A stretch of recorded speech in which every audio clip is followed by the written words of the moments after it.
Class 10 का chemistry का जो सेकंड चैप्टर है अम्ल भस्म तथा लवण, इनके हम लोग टॉप 10 ऑब्जेक्टिव क्वेश्चन देखेंगे जो अक्सर एग्जाम में पूछे गए हैं। उनका डिटेल भी आपको मिल जाएगा। तो पहला सवाल है, लिटमस विलियन जो बैगनी रंग का रंजक होता है यह किस पदार्थ से बना होता है? तो ये लाइकेन से बना होता है। अब लाइकेन जो वर्ड है आपको समझ में नहीं आएगा, मैं आपको दिखाता हूँ लाइकेन होता क्या है। ये देखिए, ये ईटा वगैरह पे जो ये लग जाता है जिनको हम लोग कजली बोलते हैं या काजी बोलते हैं, यही लाइकेन है। तो उम्मीद करते हैं ये लाइकेन समझ में आ गया होगा क्या होता है। अगला सवाल देखते हैं, किसी भी उदासीन विलयन का पीएच मान कितना होता है? तो उदासीन विलयन का पीएच मान कितना होता है? 7 होता है। या शुद्ध जल का भी पीएच मान कितना होता है? शुद्ध जल का भी पीएच मान 7 ही होता है।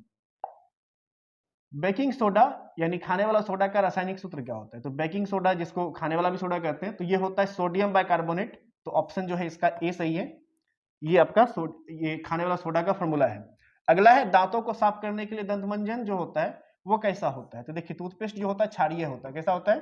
क्षारीय। तो इसमें कौन सा सही होगा? ए सही होगा। शुद्ध जल का पीएच मान कितना होता है? उदासीन विलयन और शुद्ध जल का पीएच मान सेम ही होता है। ऑप्शन बी सही है। जब कार्बन डाइऑक्साइड गैस को पानी में घोला जाता है तो विलयन का पीएच मान क्या होता है? तो जब कार्बन डाइऑक्साइड गैस को पानी में घोलते हैं तो क्या होता है? पीएच मान 7 से कम ही होता है, अम्लीय होता है। ऑप्शन सी सही है। विरंजक चूर्ण का रासायनिक सूत्र क्या होता है? तो विरंजक चूर्ण यानी ब्लीचिंग पाउडर का, तो ये होता है कैल्शियम ऑक्सीक्लोराइड। ऑप्शन इसका जो है आपका सी सही है। अगला सवाल देखते हैं, प्लास्टर ऑफ पेरिस यानी पीओपी का रासायनिक सूत्र क्या होता है? तो अब स्टूडेंट इसमें कंफ्यूज होते हैं। पीओपी और जिप्सम का फॉर्मूला लगभग सेम दिखता है।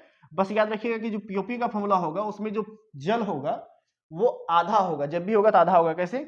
यहाँ पे कुछ नहीं तो 1 है, तो यहाँ 1 का आधा है। अगर यहाँ पे 2 होगा तो यहाँ पे हो जाएगा 1।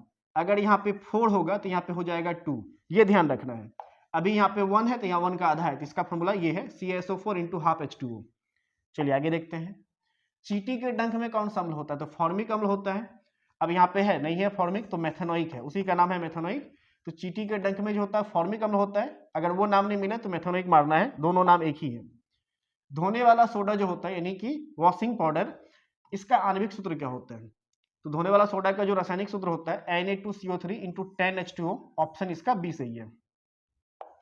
तो इस तरह से आपने देखा है कि जो आपका सेकंड चैप्टर है केमिस्ट्री का, इनमें जो क्वेश्चन मैंने जितने लिए हैं ये अक्सर एग्जाम में पूछे गए। तो इस तरह के क्वेश्चन का प्रैक्टिस करिए क्योंकि आपका एग्जाम नजदीक है। इससे होगा ये कि आपके एग्जाम में जब भी सवाल आएंगे तब इसको इजीली बना पाएंगे। चलिए मिलते हैं अगले वीडियो में, आज के लिए इतना ही।